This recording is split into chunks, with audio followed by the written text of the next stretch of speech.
morning, everybody. Good How y'all morning. doing?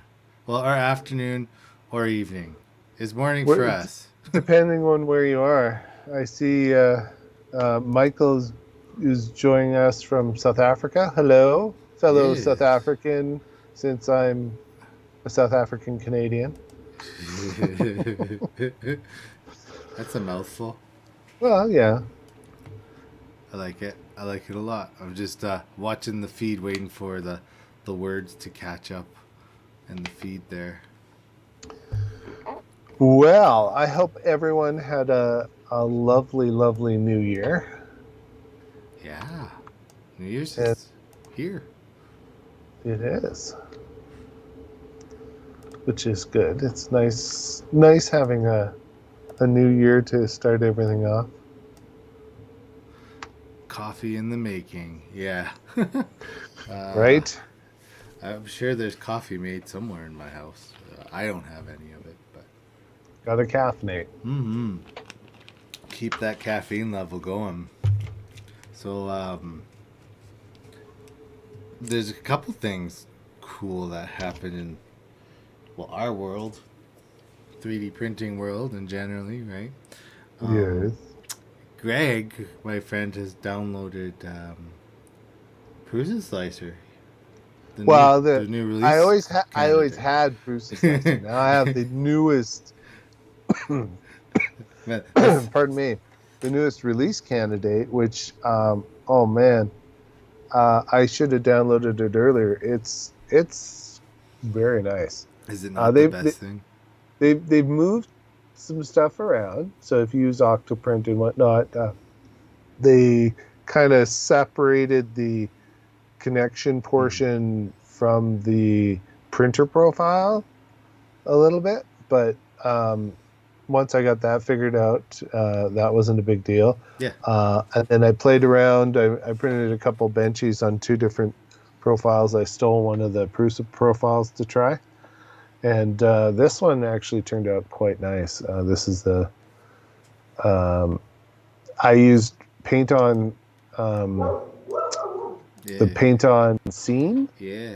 and this one I did it on the outside corner all the way up the Mm-hmm. stack.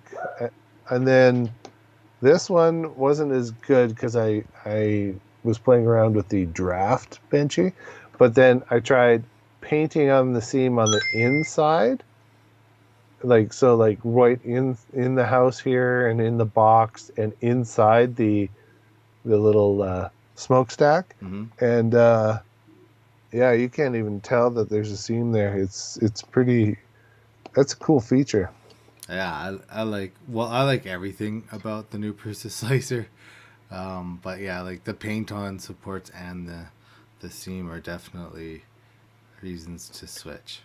I accidentally tried paint on supports on a benchy, You but know, then I realized what I did and I reverted it. got So it. Yeah, yeah, I like it. Got a comment here that says, "I hear 3D printing is going to be in big demand in the next decade." Um, Maybe, yeah. I've we've been I think hearing it's that in since demand now. 2011, and I think we're we're getting to a point where everybody has a printer, um, Well, a or lot of access to a printer, or somebody that I know has a printer, right? Until manufacturers jump on the bandwagon, right? It's going to be something that is um, you're going to have people that can use Fusion, and then you're going to have people that can print Benchy, right? you know I think people with CAD skills is really going to grow over the next decade. Like my mom was a drafts person, and so she did AutoCAD and Mm-hmm. whatnot in the 80s Yep. when we had to lug a giant box with a keyboard you clipped off of the screen Yeah, and yeah, yeah. put in the big floppies. Yep. You Uh oh. I think it was like an 8088 or something. It was like horrible. But I started playing with CAD then, just because she had to learn it. So I was like, I'm gonna learn it too. Yeah, like when I was way back when I was first like heard the word AutoCAD, I'm like, oh, my brain had equated that to it must be a program for cars. I was in grade 3, by the way. Um, so I have a bit of a defense, but like I can see the real revolution I'm hoping for is when manufacturers start. We saw it transition in the 80s to say like the early 2000s with technology like TVs, right? Everything went integrated circuitry. Things got to the point where instead of fixing your appliance, you either threw it away or you would order the part yourself from China and Yeah, and throw it in there, right? that's saying a lot since your dad did that for a career. Well, I know, right? Like it was. Uh, um, there are still some things you fix, but like the percentage of people bringing in stuff, what the trend was huge. Like you could see the Yeah, curve, and like really for something like that to change in 20 years, it's 25 years, that's it's quick. come a long way. I mean, Hmm. we're printing rocket engines now, Right. right? So I mean, I think the capabilities and the materials is going to just continue to increase. I think the someone's going to come out with something that you know just blows us away. Hmm. I mean, FDM printing is awesome. Hmm. I love it, obviously. uh, No. and then SLA is just keep progressing at a pretty steady pace. I mean, it's pretty amazing the models you get out of it. And just think, like 10 years from now, there could be some new technology that is even better. Like I fantasized about this like a long time ago. Anyone who's watched Star Trek, with the replicators, right? Like it's Yep. we're getting there, We're and getting so closer for sure. it's pretty amazing. And I think a lot of the advances that we see, and they're not new anymore. They've been around, but like 3D printing replacement parts for human beings, right? Like they can print an ear from Yeah, DNA now and stuff like that, right? So, like I think the revolution that we're going to see, specifically in our 3D printing world technology, um, is that movement towards hopefully how to intrinsically increase our happiness with life, aid humanity.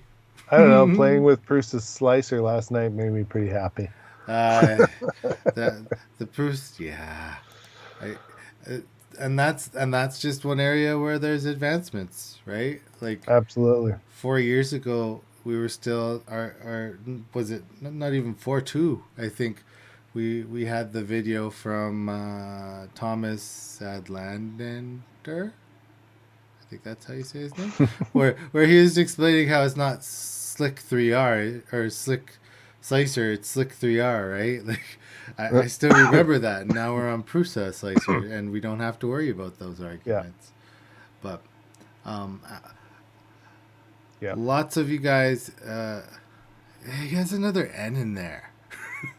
But anyway, lots of you guys probably have seen, and by the way, you guys is a general term for us. Um, we are very inclusive. I just say you guys to include everybody. How about But hey everybody? yeah, well, hey, everybody works too. Um, but we did a video. I think it was like a week and a half ago now, maybe, of the E3 Turbo, and we've talked about it since. Oh And yes. yeah, it's yeah, we there's a few things.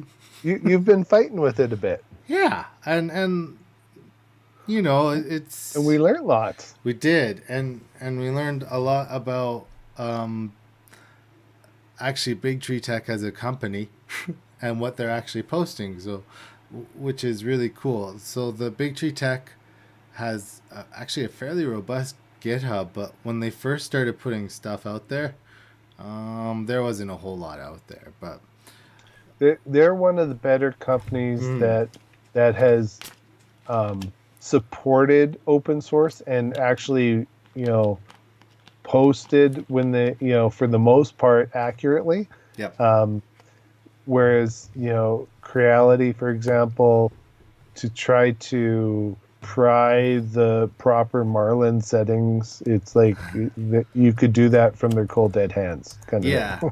and which is not correct, right? Like um, we've seen a few companies use Marlin firmware on their 3D printers, not computers, sorry, 3D printers.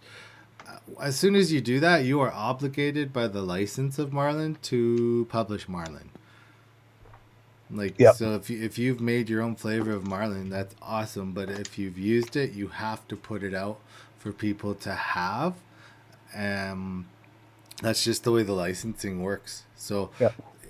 it more and more people are getting faster at it. Like the SX4, right? When I got that one, I wanted the firmware so I could see what they did.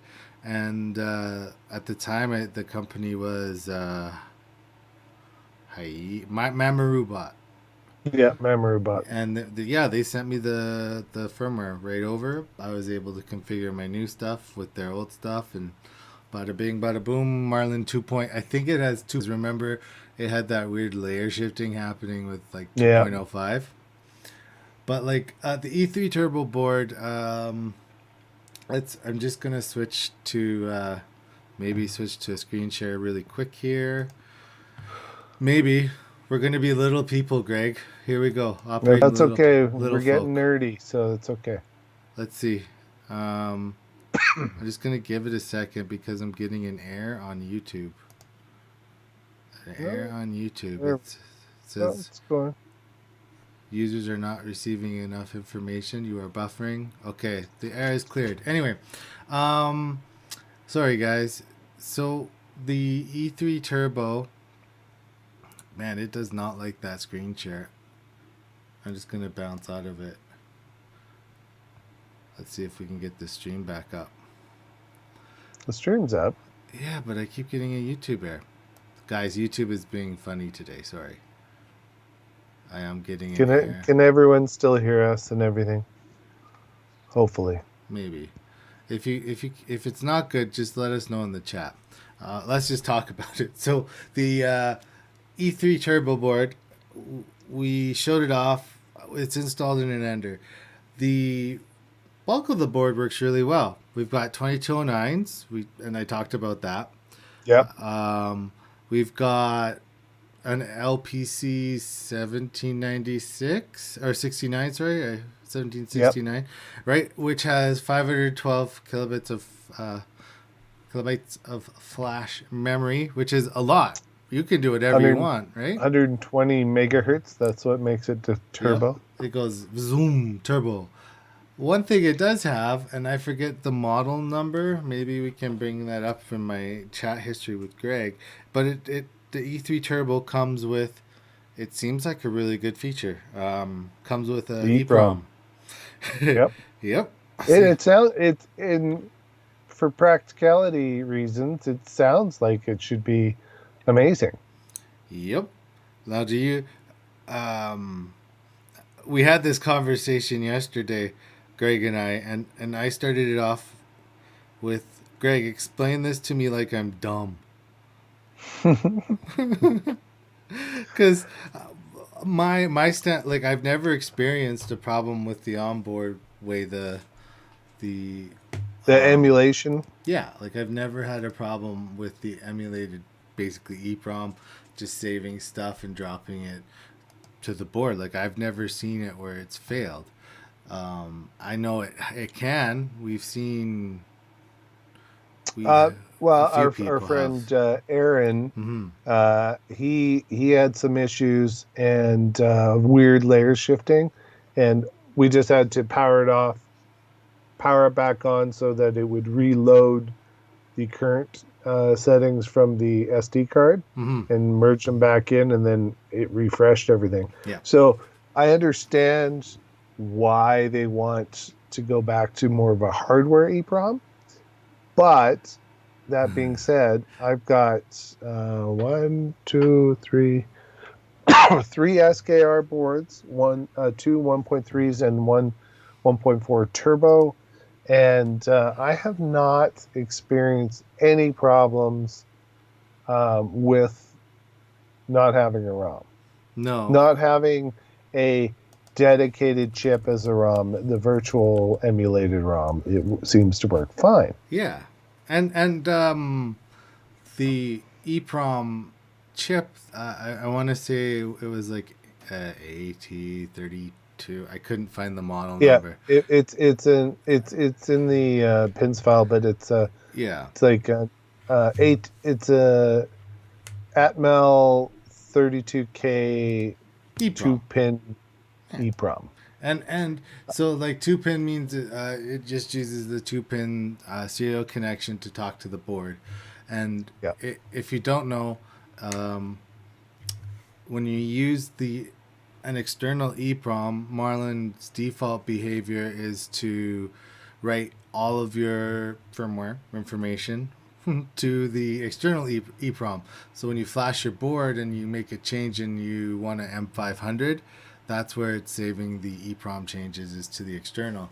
The now problem, we don't know this exact size. Are they doing everything, David, or well, just the settings? And that's the one thing I couldn't find in theory, it should just anywhere. be settings, but we couldn't find the exact number. But what we do know is if you compile Marlin and you followed along with our video, it will fit. But I changed a few things, compiled, and as soon as I did that, it was larger. So I was able to compile firmware that was larger than the EEPROM by 5 kilobits, I think it was, or bits. I forget which one. It wasn't a lot. Um, and the board would not save EEPROM anymore. You still get the oh hey Andrew, oh you're never late. Welcome, welcome, welcome, welcome. But the EEPROM itself was throwing an error, so the board would say data size over limit, uh, error message, and that's it. That's all you got. And it was really weird because you're sitting here with a board with the LPC 17969. Wow. One day my tongue will untie, Greg. But the board that you have has enough memory. VS Code did not throw an error, and that's because they're bottlenecking you at the EEPROM of this board. So Yeah, the solution is if you are like me and Greg, um, we got really nerdy on this problem. totally nerdy. So we were in GitHubs, and Greg's like, let's find out about the external EEPROM, and find out we did. Greg found, so it wasn't in the GitHub for the turbo board, it was in the No, GitHub for the EEPROM add-on yeah. Big Tree So Tech cells. yeah, so Big Tree Tech has a variety of add-on boards that they have. They have their Wi-Fi module. They have the external extra um, um, or driver board, and then they have the actual 256K Mhm. EEPROM that plugs into. You have to have a 1.4 board or a one of the pro boards, and Yep. then it connects to the I2C bus. Yeah. And so I found the instructions for that and found that basically all you do to define that there's a EEPROM there is basically it has a enable line that you change to define the I2C bus Yep. talking to an EEPROM, and then what we also discovered how much of the EEPROM they're using. Yeah, so let me just flip to a screen share here quickly here. Boom, was already there, but so here is the line in question. Um, so it's in the pins file for the BTT SKR-E3 turbo board. It's on line 28 in this config, but again, that could change, so don't take that to the bank. So right here, define I2C EEPROM. If this line was uncommented, which means it will use external EEPROM from the board. Now, the other thing that happens is define Marlin EEPROM size, which is interesting because now this is really funny because Greg and I were actually like doing some hex math on the internet. And we're like, oh man, let's figure this out. But so you can see your default EEPROM size is 4 kilobits or kilobytes. And so they're only giving you 4K of a 32K chip. Yep. Which blew me away. Crazy, right? And like, just so y'all know, in VS Code, this is really, it made us feel great after. If you hover over the hex number, it tells you what it is in decimal. So you don't need a calculator. You don't even need to do the math like we were doing. No, we could back off the nerd math. We did figure out you could, and it will accept the value of going all the way up to 32K. Yeah, so if we change that to 0x8000, which is 32, it takes it. I think I'm going to have to send a DM to Scott from Marlin and ask him how much, when you're using an I2C EEPROM, data is actually stored on it. Because I'm thinking you have a corrupt EEPROM. Because I would agree with that. I think that there's probably something definitely wrong. And yes, I have hit the reset button several times. Yeah, but it's almost like there's like a corrupt piece of data and it won't rewrite. Yeah. So it's really weird. So you were getting, a byte write error or something, right? Yeah, so I was getting the CRC check error. But like it was CRC checking at 53,000 kilobyte or bytes too, so that's a little more than the board can handle. And by a little more. Oh, what up? Happy New Year. Lurks here. Oh, Dominic mentioned or has commented. Have you guys thought about free workshop or about fee-based? Oh, got it. Fee-based workshops for firmware and or slicing.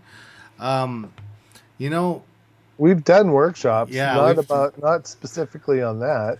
Yeah, so if you go through our live, I think it's our live stream ones. It's not one of our best live streams. It's one of our longest live streams for sure. I think it's like 5 hours long or something like that. We do put on workshops for our local subsidiaries, right? So like the school division we work for, we kind of represent and put on workshops. We've done some other training and events, a couple live ones, which is and it's been great. I would love to, and that might be a conversation offline again a little bit between Greg and I, if we could figure out a way to set up like a Teams or something more private, like maybe behind a Patreon wall, and we could do some workshops on firmware. We've never really looked into Patreon. We've talked about it, but we haven't really done anything with it. Well, and like I mean, Greg and I, well, okay, like I'll speak for me, and then Greg can nod his head if I'm right. But like we're doing this because we like to do it, and we want to like share our knowledge, not so much like capitalize and be predatory with fees and that kind of stuff. But that being said, there is nothing wrong with, I think, us running a workshop for like a low fee. Yeah, it would just maybe to cover some expenses or something, but for the most part, any money we've made from what we do has gone, and it's not a lot. No, like we I think it pays for the website. I think total in a year was almost $300. Yeah, right. Yeah, So something like that. yeah, So that paid for our domain name and whatnot. And we're not actively trying to replace our career with this. We're doing this because we're passionate and we yeah, enjoy it and we like helping people and we want to, spread the knowledge of 3D printing further into the world, kind of thing. definitely. I mean, That's kind of our goal, is to, if we can help you successfully uh, get you to Marlin 7, 2.7.2, then yes, we're gonna give you a hand when we can. Obviously, we have our own lives in there yeah, mixed in, but we'll definitely try to help. I like Dominic's comment. Money grubbers. Well, if it gets me a new printer, I'm not gonna completely say no. Yeah, right. Like, hey, cost of admittance for the workshop is enough. Divided by enough to buy a new resin printer or something for $4, and then watch it not work. As long as we don't burn our houses down or anything. Right. So we do have you upgraded? Yeah, I think Greg's. You got 2.0.7.2 on your turbo, Yes, don't you? yes, I do. It's on my Ender, and it's working good. I have a BL Touch on here, and I've got my.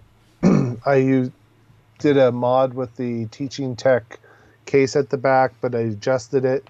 So I've got the Raspberry Pi 4 in the back, and the motherboard's in the back now. So the front of the case, underneath of the Ender is quite open. And I've also got a Big Tree Tech UPS board in there that I was trying out. So that's going to be a video at some point. But yeah, it's working really well, I gotta say. So, a couple of things that I got recently too. One is let's see if we can do this. So it's an inductive sensor, and I'm gonna throw it on bed leveling for my new Ender, which has a metal sheet. So this will work great. This one is the 8mm distance, so I can stay a little bit farther from the build plate. That looks a lot like I've got one of those somewhere. Yeah, this one in particular. This one has the resistor in line already with the. So hopefully that works out. But we probably will be looking at doing a video on that, and then the other one that I do have, and I don't know, maybe you guys in chat can weigh in. We've already done a video on doing the BL Touch.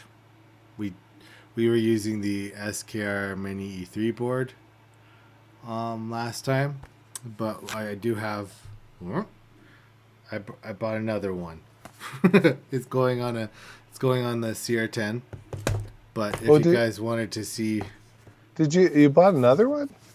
it's right here. Yeah, I got it. Oh, nice. It's I couldn't say no, man. It's the Creality kit that came with the mounting harness and all that stuff, and it was on the Boxing Day sale, $50.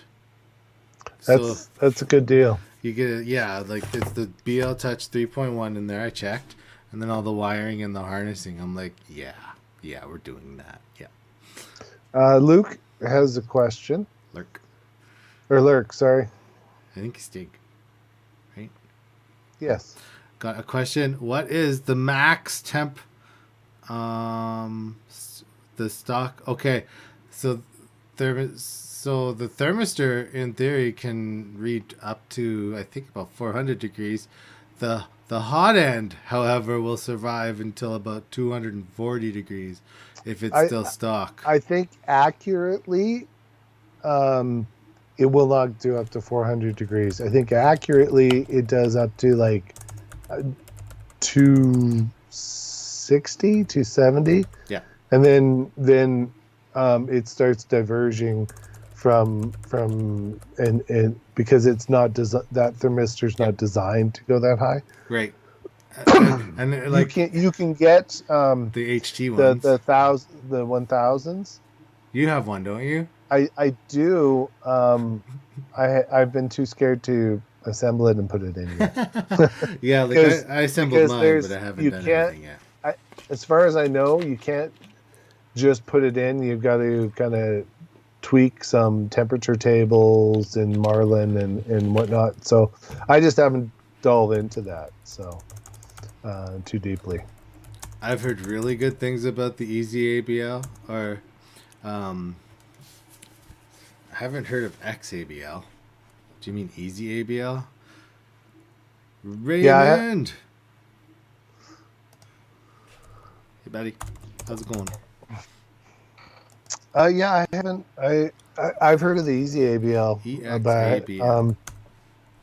but Yeah, I haven't seen I XABL. think it's a typo, so we won't dwell on it. and then Prusa has their is it their Pinda probe? Yes. So right. So the Pinda that probe one is interesting. that one's too. smaller. Yeah. And it has a thermal a thermistor built into the probe itself, so that it can more accurately, supposedly, sense the spots. And then I kind of like how Prusa has the dedicated spots on their board for measuring, so that it almost doesn't matter what surface you have because they have the dedicated spots. So that's kind of cool.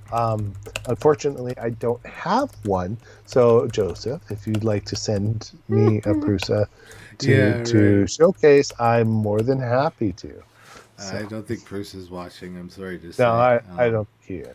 Unless like the specific title was like Joseph Prusa, watch this. No, even then he probably wouldn't watch. I know, right? The Pinda probe is cool. I've heard some issues with it, but again, I've heard some issues with a little bit of everything. Yeah, you can AliExpress, you can get them. I don't know if they're legit, and you can purchase them direct from Prusa. Yeah. So. Well, it's like everything on AliExpress, right? Like, is it legit? Maybe. Like, I'm not saying they have bad stuff on there. It's just you really have to read, and like one of the thing that Greg taught me, because he's been on AliExpress longer than I, was like look for ePacket. For shipping, yeah. The shipping can be kind of dicey, and I have found that if I choose ePacket to ship to Canada, I get tracking. Whoa. I think we're okay. I'm losing you, Greg.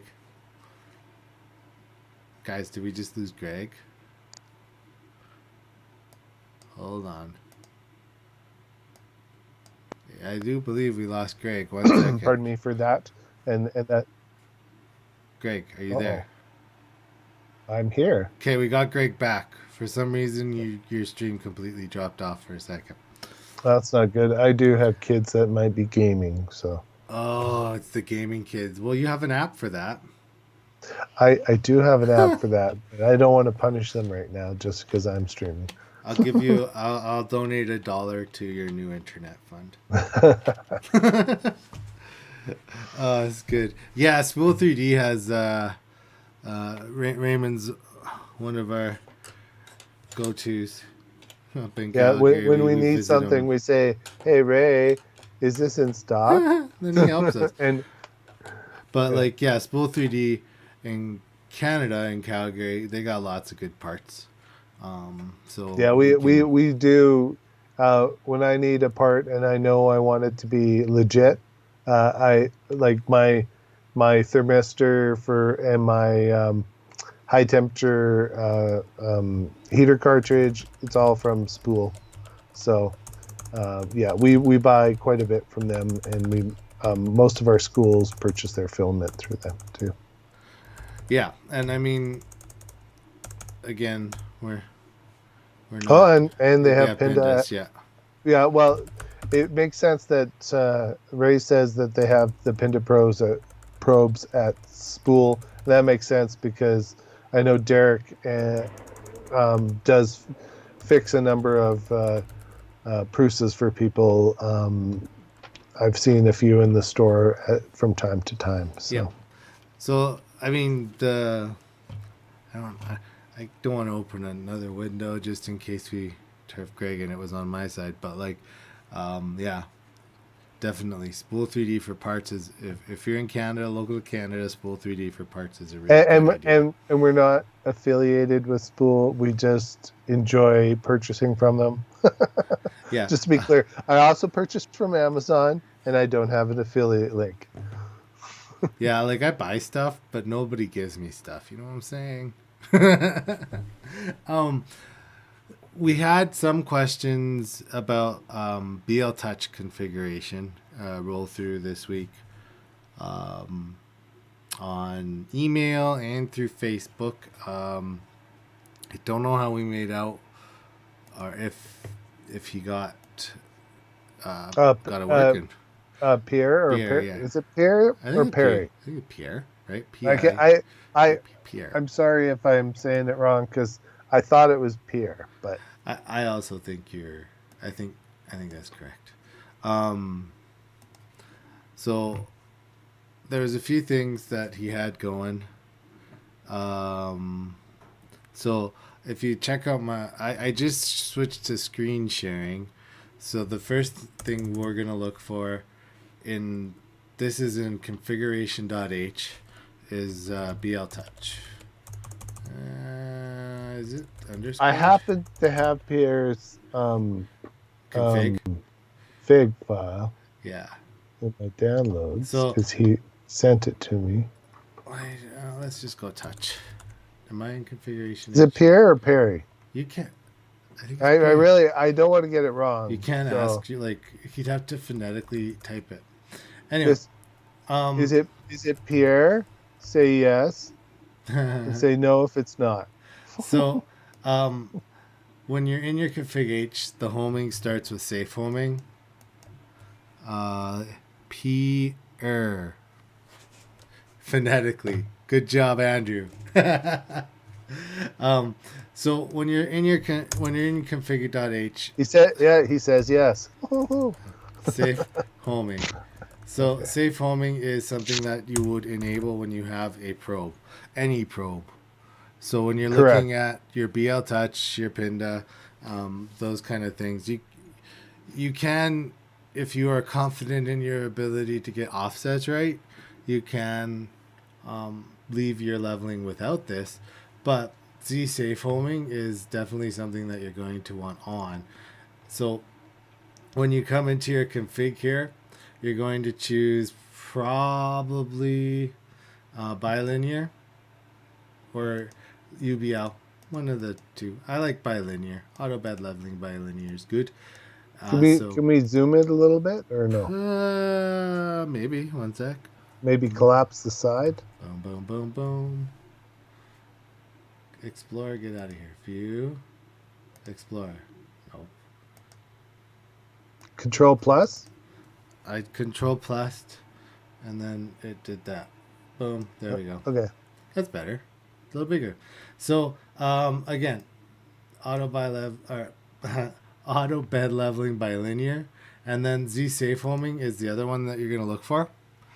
Can you buy spare pins? Andrew, yes you can. And Spool actually sells spare pins. I would not want to pay the cost of a spare pin from some places, but Derek is palatable. So if you're in Canada, check out his pricing for pins. I think I can't remember last time we looked. I think they're about $12. Yeah, something like that.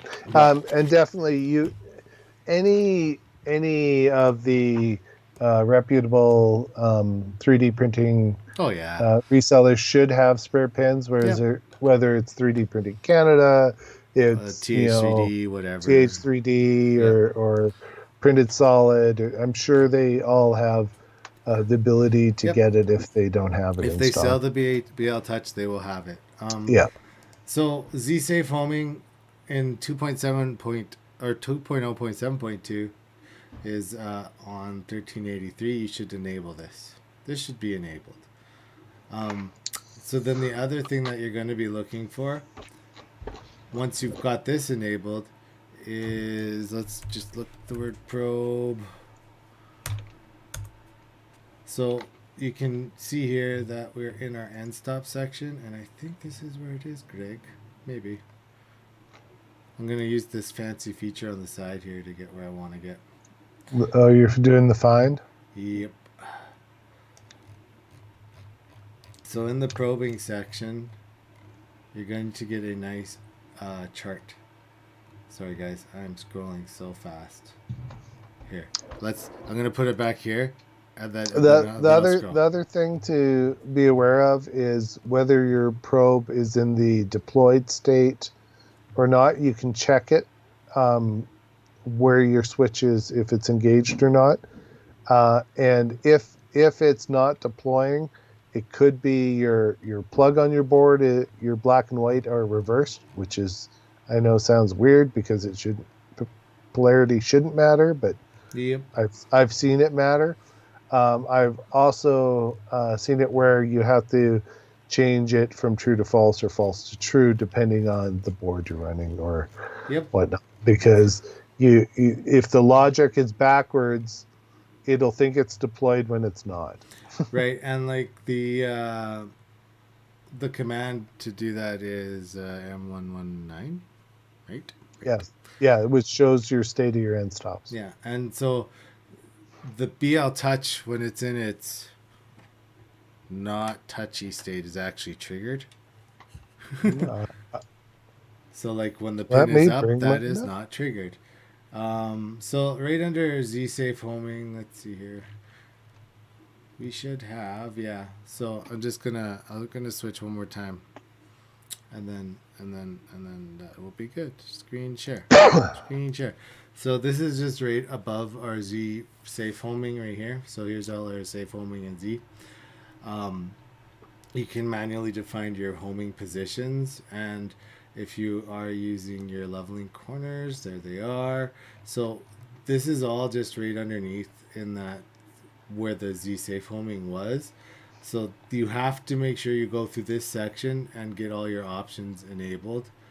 Once you do that, there is a few places in here in the config advance.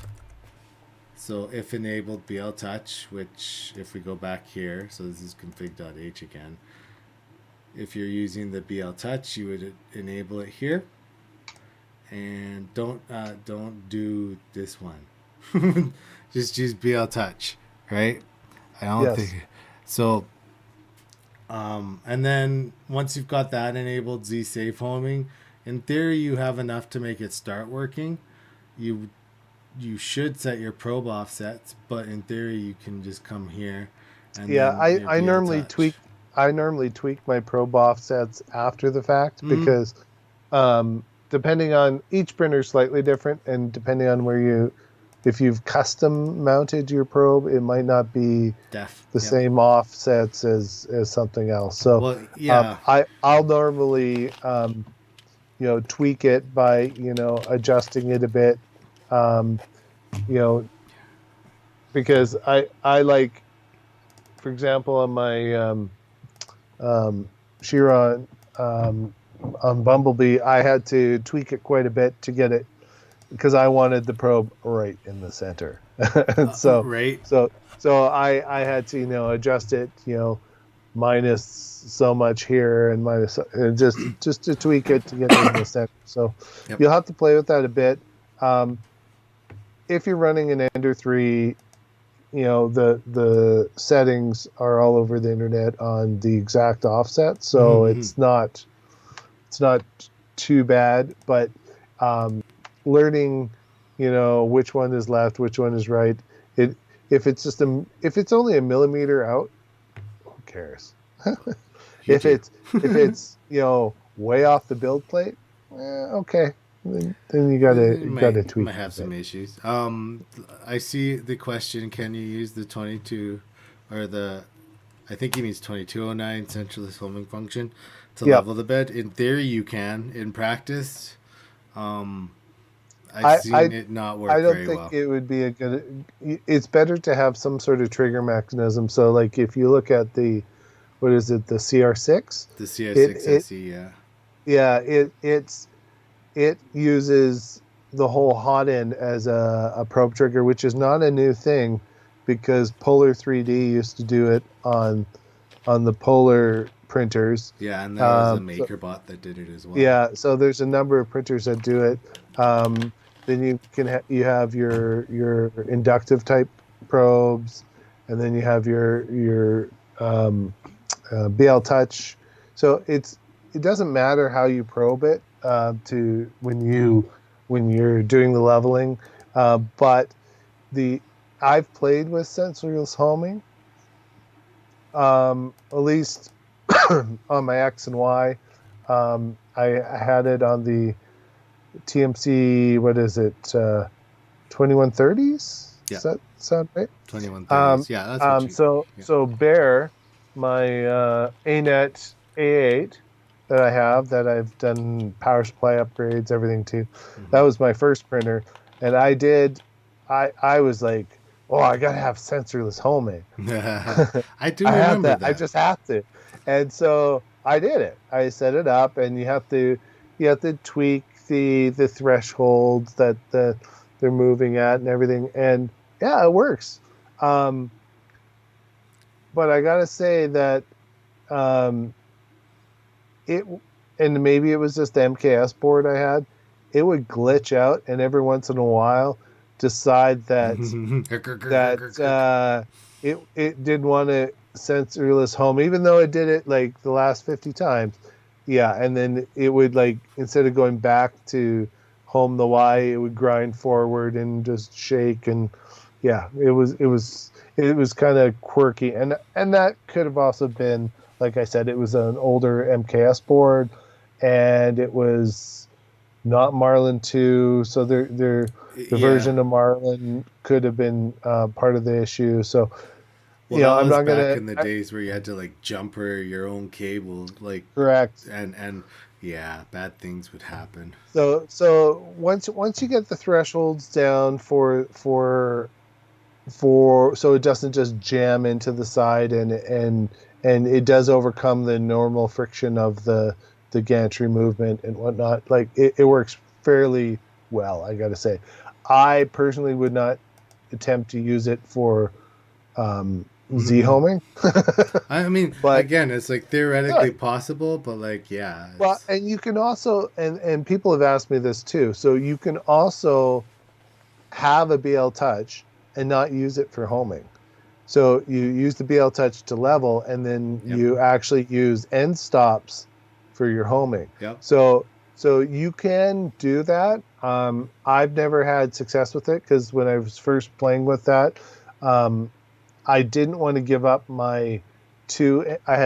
So I have dual Z drivers on the Anycubic, so, Hmm. which was really nice, and it also had dual end stops, so it would consistently set the gantry the same way every time it homed, right? Yeah, So it could be quite out, and then when it homed, one side would stop because it hit the end stop, and the other one would continue down. Well, that was a very nice feature.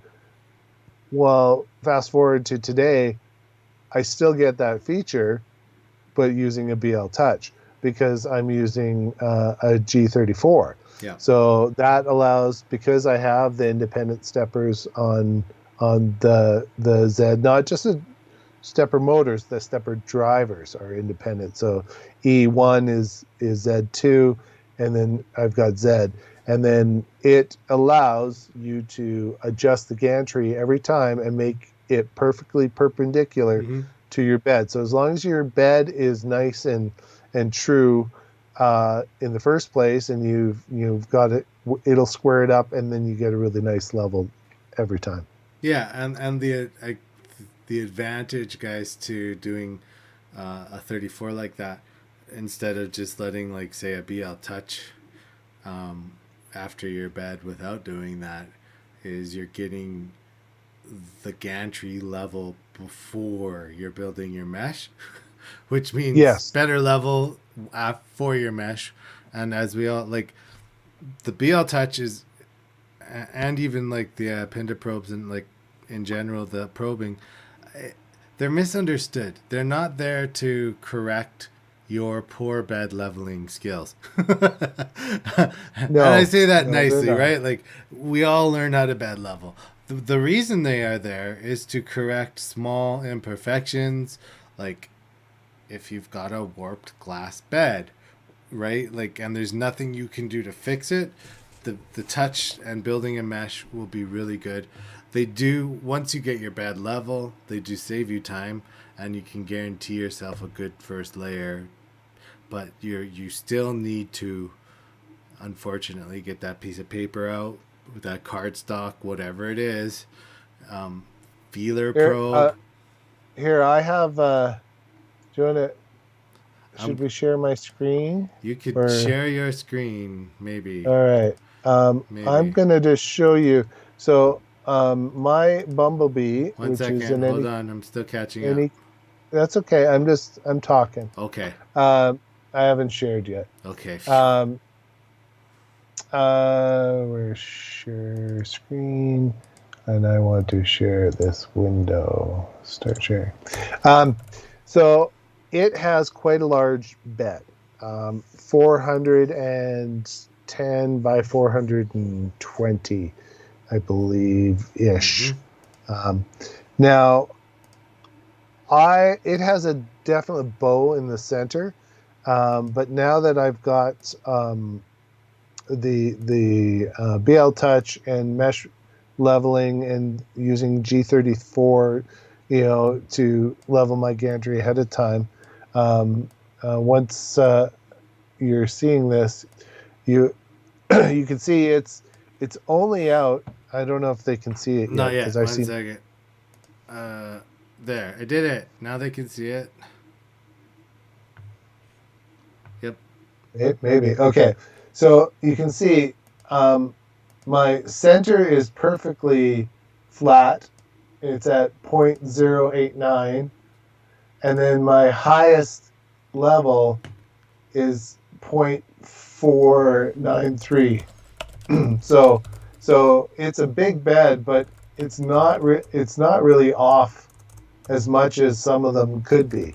So it's a lot better than it has been in the past, and so it's definitely nice to have a tool like Bed Visualizer, or if you just take your mesh and go to, there's a good website you go to and you can throw it in and you can see kind of how bad you're out, and you can get a good idea if your four corners are all the same, and these ones are within,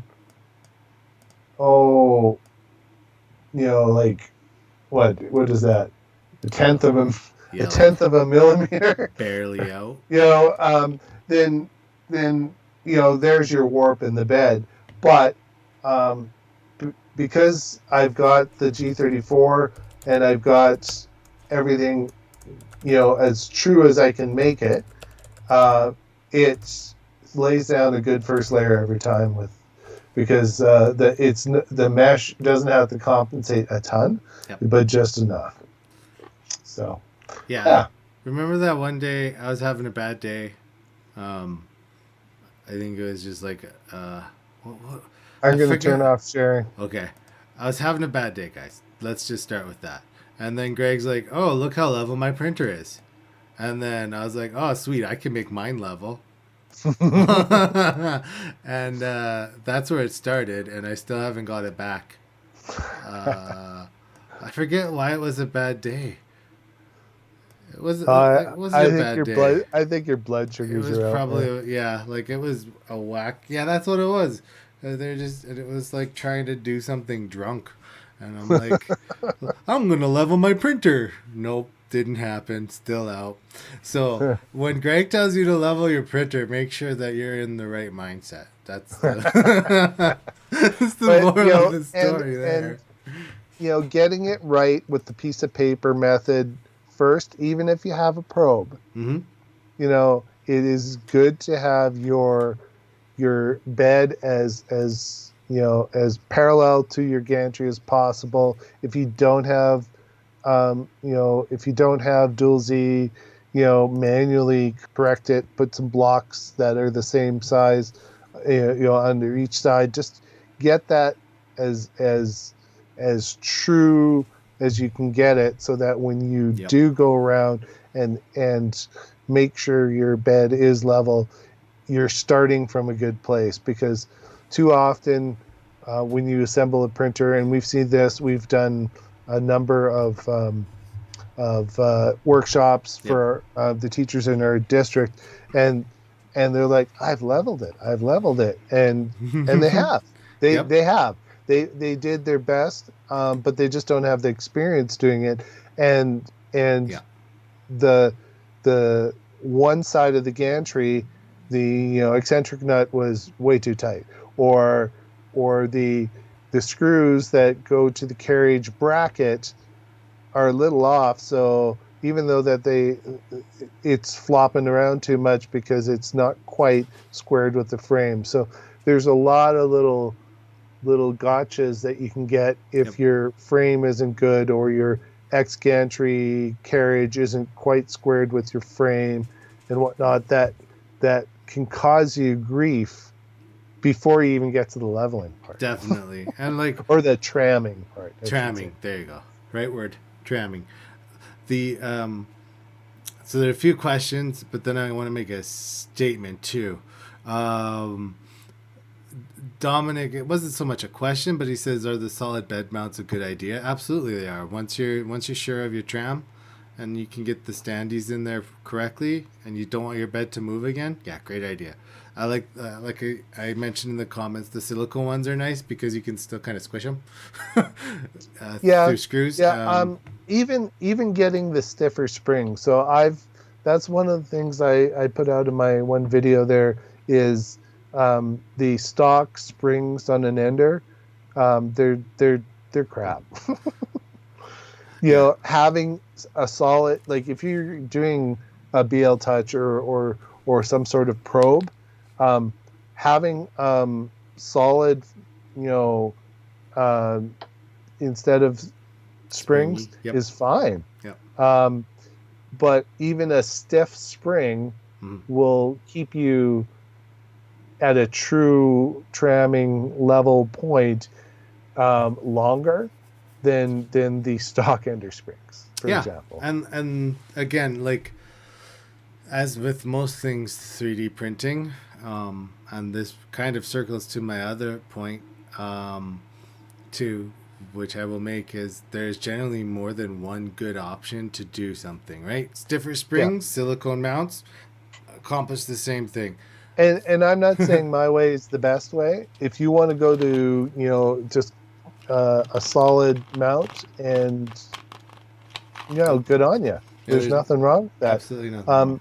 It's whatever works for you to make your printing experience the best possible. I mean, no one wants to be frustrated, and I do. I have been there. I've had the days where I feel like I know what I'm doing. This should work. Yeah. I really know what I'm doing, and then want to throw it through the wall.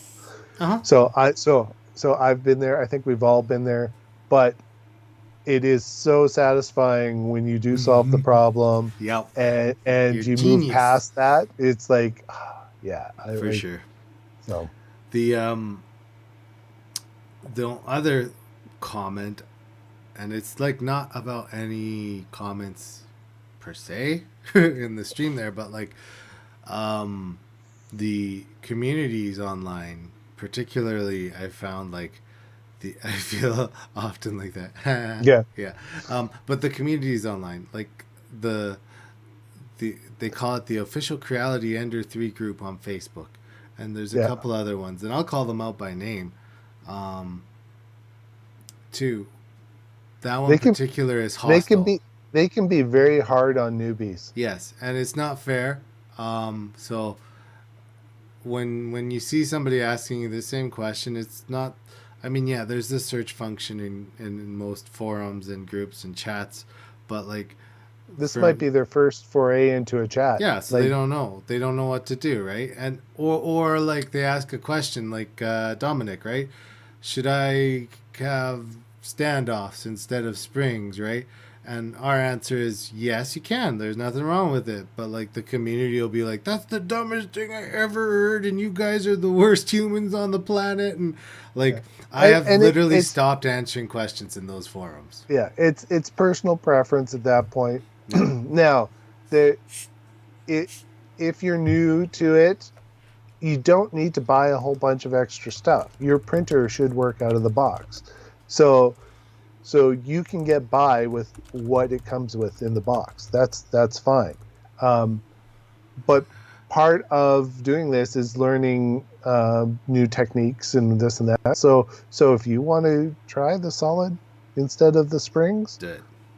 go Do for it, it. Like that's a good way of doing it.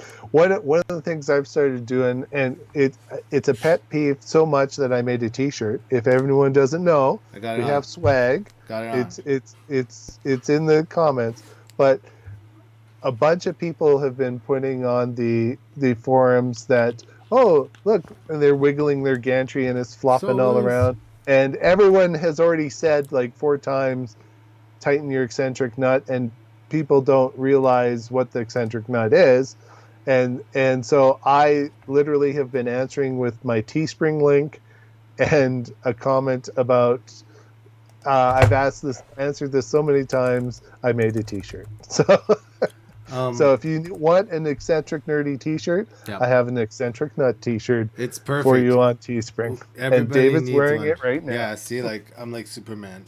3D printing.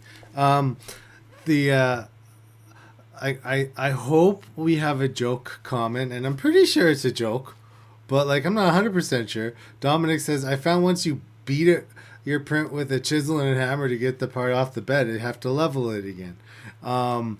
So if you have that like problem in real life, and like it's not a joke problem, take the build plate off of the printer and put it in the freezer for like 10 minutes, and that print will pop right off that build plate without a hammer and chisel. There's a lot of techniques, like, and it depends on your build plate too, right? If you have straight glass and you're using, glue stick or hairspray or whatnot, that there's different techniques to removing your print, right? If you have, a flex plate, very, very easy to just, pop it and it pops right off, and you can do it warm, but, it pops off when it's cooler. If you have the borosilicate, surfaces, they're quite nice, right? Typically, once they cool down, your print will pop right off. I don't normally add hairspray. Last week I said, I was paranoid about my Mando helmet, so I did add some hairspray to it.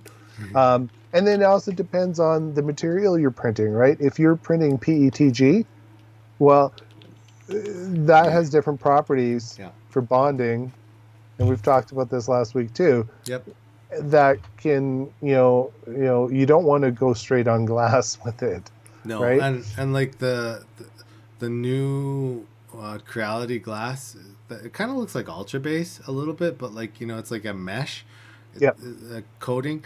That stuff is definitely freezer worthy. So if it's not popping off, don't hit it, because you'll rip a chunk out of it. But like put it in the freezer and let it come off. But like Greg says, it depends on the build plate. Like if you're still using the flexi mat, throw that thing away. So one thing I do use is I've got my little scraper here. Make sure you have a nice sharp blade. And all I typically have to do is put a little pressure on my print if it's on glass on the one edge. Just get this just barely under the edge and it'll pop, and you just do that all the way around and keep it as flat as possible. Don't dig into your bed, especially if you have borosilicate, You don't want to scrape your surface, No, that's and no it fun for will pop anybody. off. But Yeah, like for me, those razor blades are good. yeah, I like this.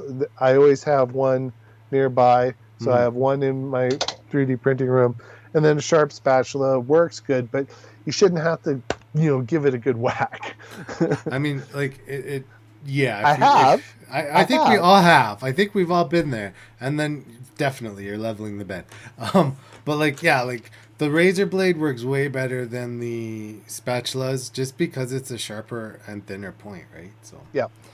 um, Uh, um, Pierre you, has a question about what we think about dual extruders. you've got So, it at home, right? You've got the so, thing. so, so I have a couple thoughts. David has tried, for example, a palette. I have that same palette sitting behind me, which I still haven't gotten to, Come um, which on. I have to. You're gonna Um, get there. so I want to do multi-material. So multi-material, I think, is different than dual extruder in my mind. A dual extruder actually, you either have two nozzles on the one hot end, Mm-hmm. or you have, whether I can't remember, was it? IDEX, Yeah, the you have was it independent dual extruder. Andrew? The Who had who was here last week that had the IDEX? Someone had the I IDEX for forget. the Ender. Somebody did. I forget. It wasn't last week. It was a few weeks ago. Okay, but there's IDEX, which you have the independent extruders that do the same thing, or you've got your MMU Yeah. style. Um, I think they're all cool. I think multi-material, whether it's a tool changer or dual extruder or the what's is it chameleon? So It's just there's the 3D chameleon that lets you yeah, do up to 8 colors. yeah. So Um, that one's pretty cool because it's one nozzle, but then it's switching yeah, kind of like an MMU. and it's kind of like it's similar to the CR10S, the one that did dual. Like anything that goes into the Cyclops nozzle, that's what it's Yeah. similar to, right? So I like the idea. I don't like the waste. I think the initial now it may have changed, and that's why I've got to pull out the palette and give it a try. I don't know that the waste is improved. I know I've seen No, it that hasn't. Prusa Slicer has quite a bit of of filament saving, because sometimes you do a really cool multicolored benchy, and it's like 2 gram or 10 grams or whatever, and you've got 55 grams of waste. Well, it's like that So, rocket I printed, right? Remember, like it didn't finish for one, so the rocket got about maybe 6 inches high, and the rocket was the G Create rocket, so it was vase mode, or no, yeah, not vase mode, but it was no infill, and the rocket was like 10 grams, and the purge block was almost 300 grams yeah. of filament. Now you can do, if you want to do multicolor printing, there's lots of techniques that you can do that don't require multiple heads. Just the M600 that's built into Marlin, if you've got the advanced pause enabled, Mhm. you can build that in with Prusa Slicer, have different colors at different layers, and that's how I made my sign for my kit and Blue Thunder and Bumblebee Mhm. on my printers back here, Yep. because at different depths you vary it, and you can actually get quite creative with your color schemes, and they look really good. So Yeah. feel free to experiment. There's quite a few models out there that allow multicolor, even on Thingiverse Yeah. or Prusa printers, that allow you to do multi-material without having an MNU, without having this. You just have to use the advanced pause. So it's totally worth it. Well, thanks for the super chat. That's very This is very kind of you. Greg's taking a brief respite again. For some reason, his internet's down. definitely worth playing with multi-material. I totally think it's cool. I think that in my mind you can overdo it on what you don't need to go crazy with costs or anything. Yeah, and I guess like a good way to sum it up is we're not against it. It's a great thing. There's multiple uses. Like Greg said, if you're just doing like a layer change at a color for a complete layer, you can do that in Prusa. If you wanted to embed a different color of just one little piece, like get eyeballs that were like black pupil white, then you got to look at going multicolor, and then you're dealing with the waste. Like I think it was Andrew. Yeah, like, and I am OCD about that waste too. We need there has to be, like there was last year they were talking about like doing the waste purge on the infill instead of like the tower, right? So there's ways coming, but it breaks down to usability. If you want true multicolor with your prints inside of everything, then you're going to have to use a system like the palette, and Greg's just grabbing it, Palette 2 Pro, that can take in a few things in and out. Palette is great. I've used it. I like it. I just had to show off that yes, I have a palette. He does have the palette sitting here, and I have not had a chance to use it. David has experienced the palette. Yep. He played with it a bit at our office, and Yep. our boss was generous enough to let us try it at home. And I really need to hook it up. I think I'm going to put it on the Ender. Honestly, and, if you have like an Ender, take. like Ender, CR10, anything with a single nozzle, and you don't want to play a lot with firmware, the palette is a great way to do it, because you can just hook it up and go. It's still wasteful unless you just use, like, there's a couple modes that aren't wasteful, and one mode is just the color blending. So you tell it you randomly want to change a color, and you can either do it at like every 100 millimeters, or it can vary them for you so you get a cool print like that. But Andrew, I do like it. Infill Andrew says that the purging on the infill, I think that's the way to. That's a good way. We were talking about that when you had your headset off. Yeah, yeah. So definitely, I think there's a lot of techniques. Prusa has a technique where they vary the size of their purge block. So that makes a big difference on the waste too, and whatnot. But I'm really liking playing with the advanced pause. So I will. That's going to be a video for me this year. Is I will set up the palette. Yep. I will maybe even do a live stream of me assembling it and connecting it. There's literally no assembly. You take it out and plug it in. Well, no, but you know, the actual connection. Yeah. And then maybe some of the troubleshooting, and then we'll maybe get a multi-material benchy started, just to so everyone can kind of see the steps involved. I think there's been other videos on it, but it'd be good to kind of work through it, and then if people have questions, I can show off some of the stuff. So so that might be a good video for the new year here. So Raymond mentioned the FlashForge Creator Pro 2. Yep, great printer. I've liked to play with it. It is fun and it works well. The CraftBot, now that they've fixed some of the problems with it, looks okay. We've got experience with a Raptor the T-Rex from the T-Rex, and that's IDEX. And IDEX can, in theory, be a little less wasteful, especially when you have the little catch bends on the side.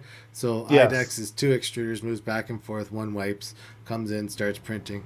So it really is worth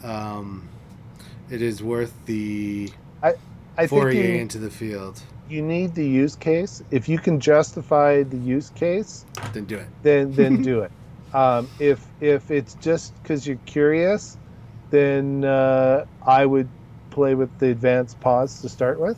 Yep. And then that gets you some experience with multicolor and multi-material. And then if you want to go crazy after that to do some more advanced stuff, then go for it. And I mean, there, all of these topics are like we could go for hours on like individual like IDAX or dual color. So it's something that we will do more of in our regular videos too. I had a good look at after the last video, the IDAX system. Was it Peter that owns the company, or I forget his name. Paul or Peter? Anyway, he does the IDEX kit for the Ender. They extend the gantry a little bit so that you can run the both steppers to do the IDEX, to pull in your other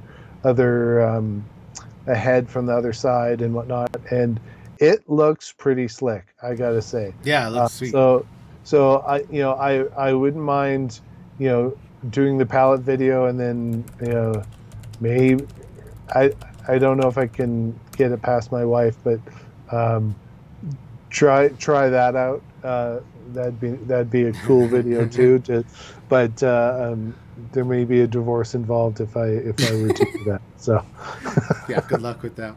But hey guys, we've been here for like a little over an hour, and I think the time has come for us to say farewell, good friends. Thanks everyone for coming, and I hope everyone has a wonderful start to hopefully what will be an awesome new year. Yep. And can't be worse than last year. So there you go. No, it can't be.